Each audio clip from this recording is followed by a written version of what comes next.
They thought, no, they hoped, that talk of moats, duck houses and second homes was all in the past. That, of course, was never going to be the case. Now Westminster is being squeezed.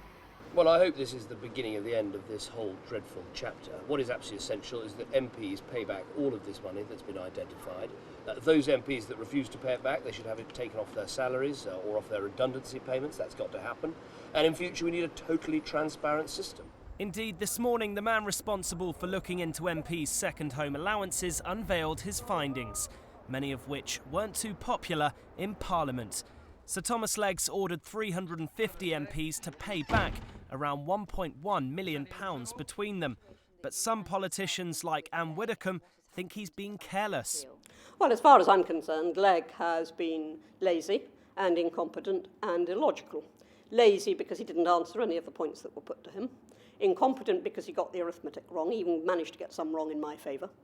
And illogical because he's done things like say, right, there are going to be retrospective limits on gardening and cleaning, but not on food and not on mortgages and not on other things. In his report, Sir Thomas Legge lambasted the expenses system as deeply flawed, meaning the way is definitely clear for a new system to take shape, something Lib Dem leader Nick Clegg reckons has to happen.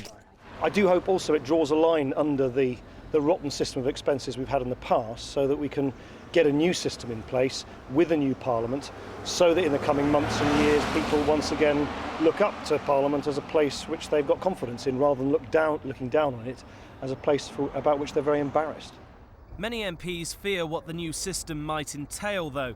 Roger Gale believes it could deter the best candidates from entering into politics. If we don't get this right, then the only people who will come into Parliament will be the very rich and political nerds, and that will not be good for the country. Labour MP Barbara Follett will have to pay back £42,000 plus. Others have been lucky in the appeals process and escaped financial punishment altogether.